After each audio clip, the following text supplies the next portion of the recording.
high school student Cassie Jo Stoddart had the world at her feet when her life was cut short by two of her classmates, Tori Adamczyk and Brian Draper, who wanted to become world famous killers, mimicking what they'd seen in the cult horror classic Scream. The two boys stalked and filmed Stoddart before stabbing her to death in September of 2006. The killers even documented their crimes on video, a move that would later come back to haunt them. Hey everybody, and welcome back to another true crime episode. And today we're going to be looking at the case of the Scream Killers, the murder of Cassie Jo Stoddart back in 2006. And the article that I'm going to be reading from today is called allthat'sinteresting.com, so feel free to check it out down in the description if you're interested. But with all that being said, it's time to lie back, relax, and let yourself drift away as we find out more about the Scream Killers today. On September the 22nd, 2006, 16-year-old Cassie Jo Stoddart was house-sitting for her aunt and uncle just a few miles away from her own residence in Pocatello, Idaho. Stoddart was known to family and friends as a responsible, straight-A student. That night, Stoddart invited her boyfriend, Matt Beckham, to join her at the house. Beckham, in turn, invited his friend, Tori Adamczyk, who brought along Brian Draper. The two boys were Pocatello born, and unbeknown to anyone, they were keeping a death list that contained the names of several of their friends and classmates. One such name was Cassie Jo Stoddart. The two boys spent about 2 hours at the house before leaving, claiming to be on their way to see a movie at the theatre. But unbeknownst to Stoddart, Draper had unlocked the basement door so that he and Adamczyk could sneak back in later that same evening.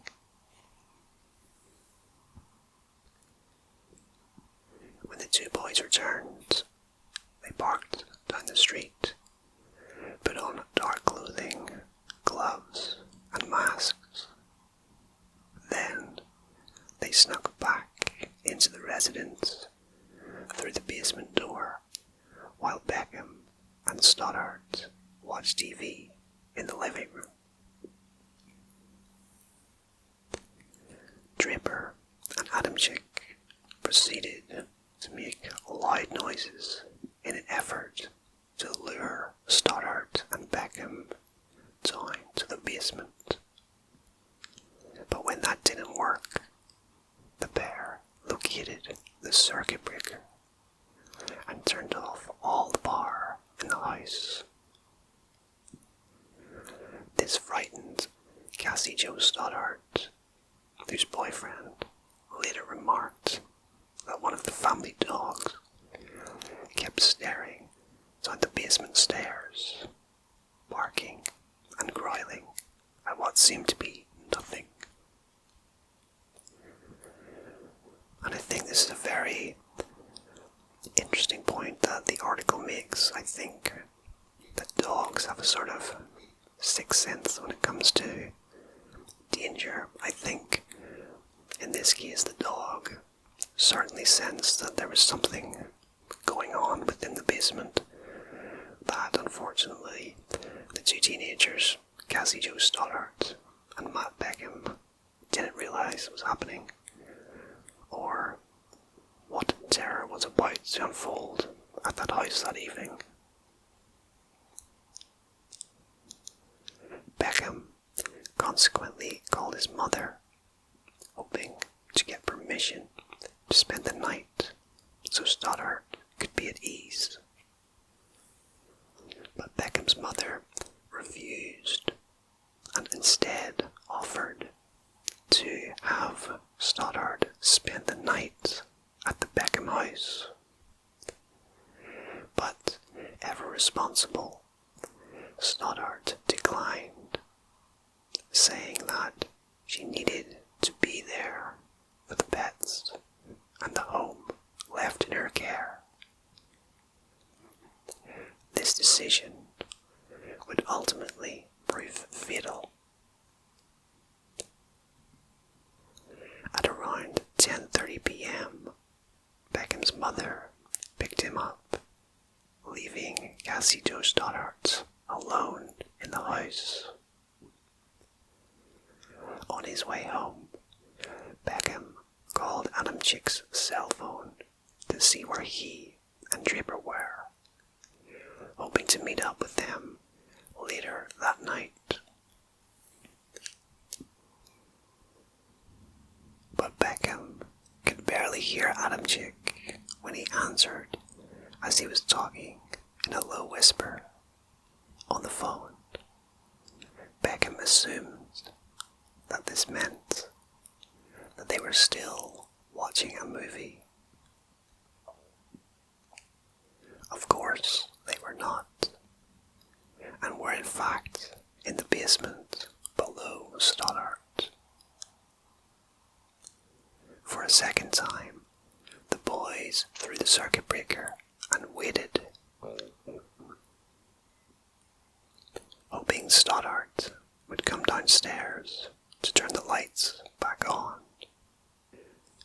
When she didn't, the killers went upstairs.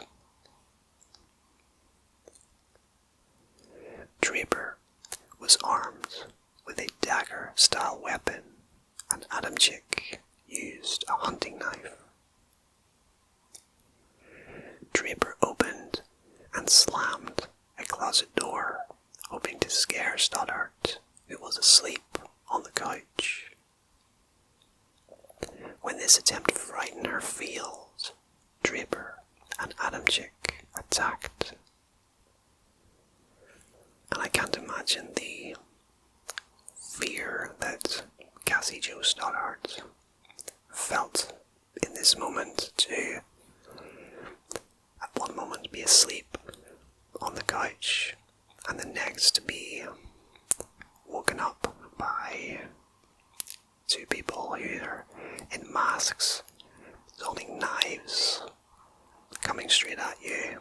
It must have been an absolutely horrific feeling that she felt in those final moments.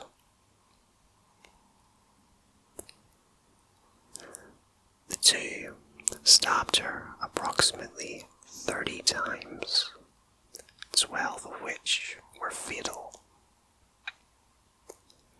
Forensic pathologist Dr. Charles Garrison later testified that most of the fatal wounds struck the right ventricle of Stoddart's heart.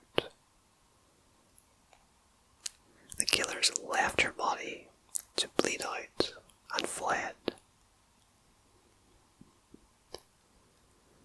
The following day, Beckham and Adam Chick met up while Beckham repeatedly tried to call Stoddart. And I think that in itself is also horrific, the fact that one of these killers was to later hang out with the boyfriend of the girl that he had just killed. I can't imagine how the boyfriend felt at this point. He was probably a little bit worried about not being able to contact Cassie Jo Stoddart at this point. But in no way could he imagine the horror that would later unfold when he gets the news that she has unfortunately been murdered. Cassie Jo Stoddart's body wasn't recovered until 2 days after the murder, on September the 24th, 2006. The responding officers noted that Stoddart's body was covered in blood and riddled with deep lacerations and stab wounds.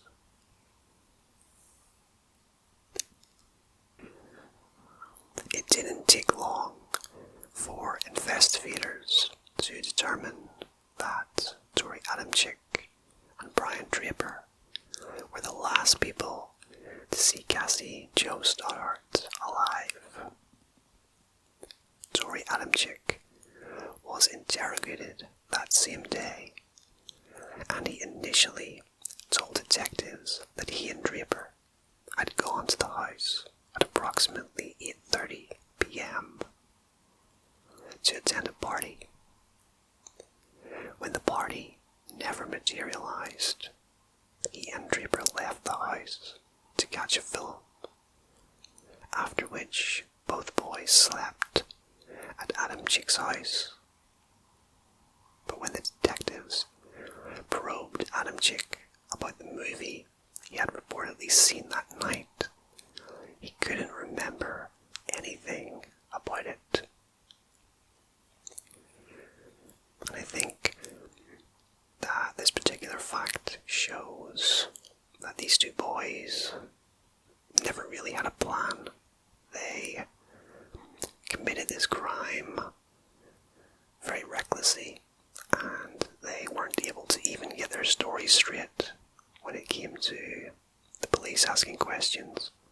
They were very much amateurs in committing this crime.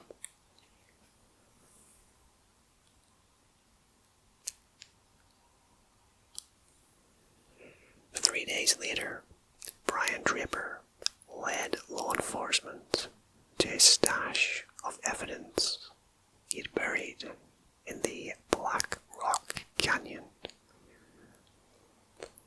The evidence included 2 dagger-style knives with sheaths, a silver and black-handled knife with a smooth blade, a folding knife, a red and white mask, latex gloves, and a damning videotape that contained footage of both killers explicitly planning Stoddart's death.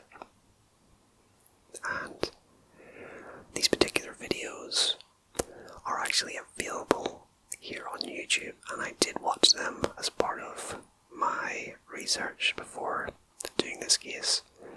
They are quite interesting to watch and to listen to, so if you search for them on YouTube, I'm sure you will find them.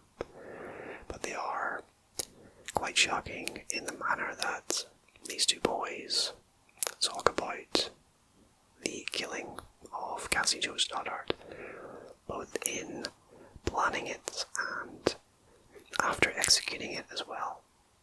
And again, it goes back to how amateurish these two killers were, in that they actually recorded talking about committing this murder, and after having committed it as well. I think that's another very amateurish move. The transcripts of the tape, which was later read out loud in court, demonstrated the callousness of the pair, with Draper also exclaiming how they'll make history by becoming a notorious serial killer pair. And this is another point make is that these two really wanted to become world famous killers, but unfortunately, or rather fortunately, they failed because it wasn't until I decided to cover this case that I had actually heard of them before, which I think shows that they in no way became world famous, such as Ted Bundy and Jeffrey Dahmer, killers like that. So yeah, I don't think they got anywhere near as famous as they hoped. They referenced notorious serial killers like the Hillside Strangler and the Zodiac Killer. They also mentioned being inspired by Eric Harris and Dylan Klebold, the Columbine high school shooters, and the horror film Scream, in which several teenagers are killed by a mutual friend. And when I was doing research, I find that it was mainly Brian Draper who was influenced by the Columbine high school shooters, while Story Adamczyk was more so influenced by horror movies, in particular Scream. On April the 17th, 2007, Brian Draper was found guilty of first-degree murder and conspiracy to commit murder. Tori Adamczyk's trial began on May the 31st, 2007, and he was convicted of the same charges on June the 8th, 2007.